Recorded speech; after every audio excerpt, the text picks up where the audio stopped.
It's very exciting for a lot of people, Verizon customers. Your long wait is now over. The iPhone has finally arrived on your network. The official announcement made today here in Manhattan. Verizon's and Apple's top brass revealing their plans today. So when exactly can you get your hands on one? Well, here's Verizon's boss with the answer. On February the 3rd, Verizon Wireless existing customers are going to have an exclusive opportunity to pre-order the iPhone 4 online ahead of general availability. 1 week later, on February 10th, the iPhone 4 will launch to everyone at Verizon Wireless Online, Verizon Wireless stores, as well as at Apple stores and Apple Online.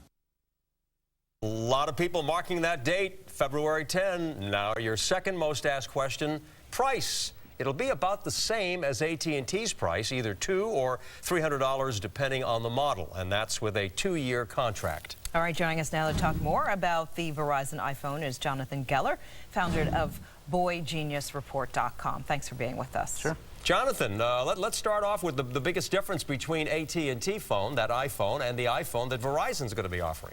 I mean, the biggest difference that users will notice is that you can't surf and talk on the phone at the same time.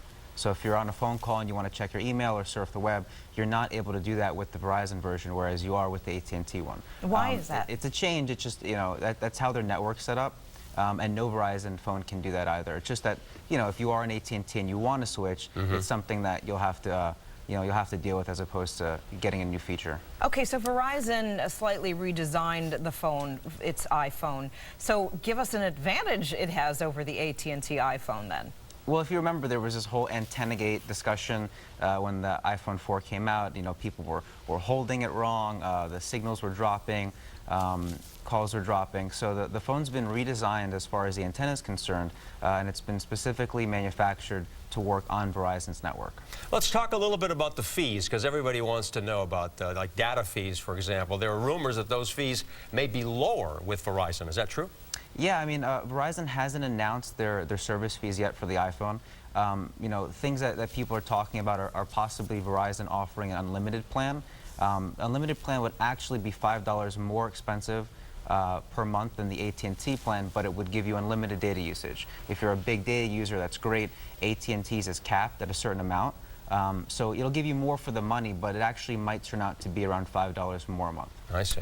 Okay, and what about the iPhone, Verizon's version, as far as working internationally? It will work internationally.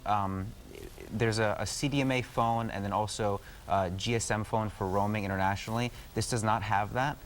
So it'll work in about 20 to 40 countries internationally, as opposed to an AT&T phone, which would work in around 220 countries. So there definitely is some difference. If you're a world traveler, you know, somewhere you go might not be compatible. You might have to rent a phone or switch phones temporarily. Jonathan, you know, it's interesting that we have another choice here, and we're always talking about so many choices that we have, and the next thing you know, there's something new that's coming, you know, along the pike. I wanted you to comment about that, what's next, but also what's AT&T saying about all of this? You know, AT&T is sticking strong. This is it is a pretty big blow to them. They've had this phone exclusively for around 3.5 years. And you know, they're beefing up their lineup with other phones to compete and to supplement this. But you know, it is a hit. Verizon's extremely happy about it, and they announced a multi-year partnership, so they're going to be working on future iPhones together, Verizon and Apple. There'll be 4G iPhones, you know, coming. There might even be a new iPhone in June, July for Verizon as well. So you might want to hold off and even think about that. That's the whole thing, yeah, and of right? course Verizon is legendary for having really great service. I know a lot of people are looking forward to that as well. Absolutely. Jonathan Geller, we thank well. you so much with BoyGeniusReport.com. Thanks again. Okay. When we come back for you today, troubling news concerning the site.